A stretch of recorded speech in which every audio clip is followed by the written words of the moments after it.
الكاشفات وين اللي تو؟ اللي كاشفه اللي كانت هنا. السيارة مين ماشية؟ السيارة مين ماشية؟ لازم تنزل. اللي كاشفه ذي لازم تنزل. لا السيارة مو مظللة؟ ها؟ السيارة مظللة يا اختي، لازم ما تكشفين. عندك سواق غريب يعني بشو تكشف؟ ما يشوف ما يشوف. لا يشوف، هذه مراية عنده وهو يشوف. اللي كشفت لازم تنزل لأن السيارة توقف، مين ماشي؟ وقف يا سواق انزل. طف السيارة، طف المكيف. طيب تعال لو طف سمحت. السيارة. لحظة لو سمحت، طب أنا أكشف برا يعني. والله عجال ممنوع انك تركبين، ممنوع انك تركبين.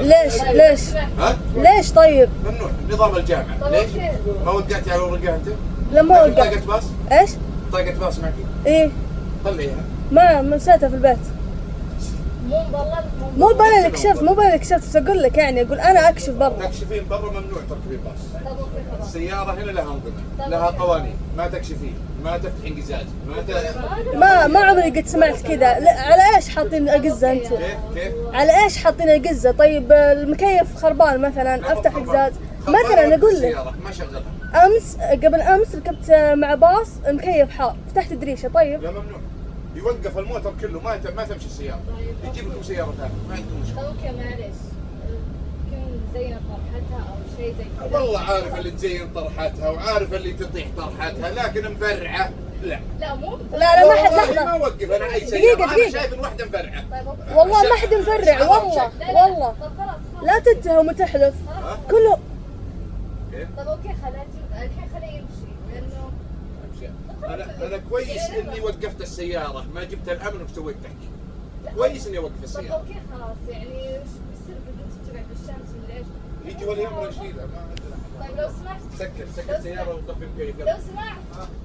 خليه يمشي هالمرة. خليها تطلع اللي كشفت وريحونا. طيب مثلا بقول لك لحظة طلعت، طيب مين يجي ياخذني؟ والله يجي ولي امره يراجعنا احنا عشان نعرف نتفاهم. يعني كل ذا هذا عشان كشفت وجهها يعني؟ يعني عادي عندي سلامة. انا اتكلم، انا بالنسبة لي انا عند اهلي انا اكشف اروح اجي، يعني اجيب ابوي بيقول لك هذا مهزلة اصلا. وش اللي مهزل؟ انه عادي هذا بكيفي انا بكشف. كيف طيب سجل الله عليه نسمع بساطة الحكومة تحذر هالمواضيع، ما عندنا احنا بنات يكشف. مين اللي حط ذا القرار؟ والله الجامعة طال عمرك. مين يعني العميدة؟ جامعة الأميرة نورة. طيب لو وديها لوزارة التربية والتعليم ايش راح يقول؟ وزارة التعليم العالي. التعليم لا التعليم كذا خلاص عزام الدخيل اوديها عنده. روح. خلاص ابشر ما راح انزل. سكت عليها سوا. صورت كل حاجة، صورت كل كلامه، خله يهايط.